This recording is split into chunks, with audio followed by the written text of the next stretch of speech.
Kasabay ka nagpapadagos na aranihanin paroy, pirang paraoma nag-aagrangay, ninhuli sa babang presyo kan paroy. Presyo kan bagas sa mga merkado mahuros na kaya kasabay kan aranihan. Uya ang report ni Chris Novello.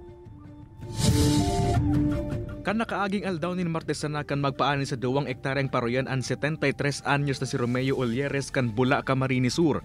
Nasa 170 sako subot ang saing naani asin mayorya kaini ang saing ipinabakal sa kumprada. Alagad dismayado si Tatay Romeo ninhuli subot sa hababa ng farm gate price kan paroy.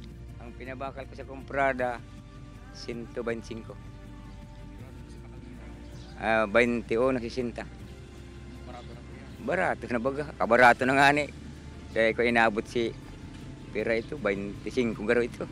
Sa datos kaya kan Department of Agriculture Bicol, naghuros din piso hasta 2 pesos ang farm gate price kan paroy, urog na sa Camarines Sur.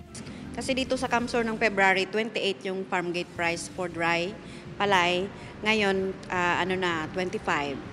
Ninhuli naman subot ini kan nagpuon ng aranihanin paroy kun sain, base pa kay Guarin, maabot sa 600,000 metric tons ang maaning paroy sa enterong rehiyon hasta sa bulan ng Mayo. Ninhuli sa nagpapadagos na aranihan asin pagbaba naman kan farm gate price, namamatian naman subot ang paghuros sa presyo kan bagas. Sa Pili Public Market, nasa piso hasta 3 pesos subuot ang ihinuro sa kada kilo nin bagas. 58, nag-55 na, nag-54, o 53, may 50 na nga ni kami.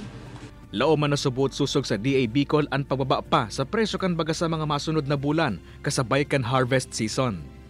Kaibanan si Jevel Obiso, Chris Novello, Balitang Bicolandia.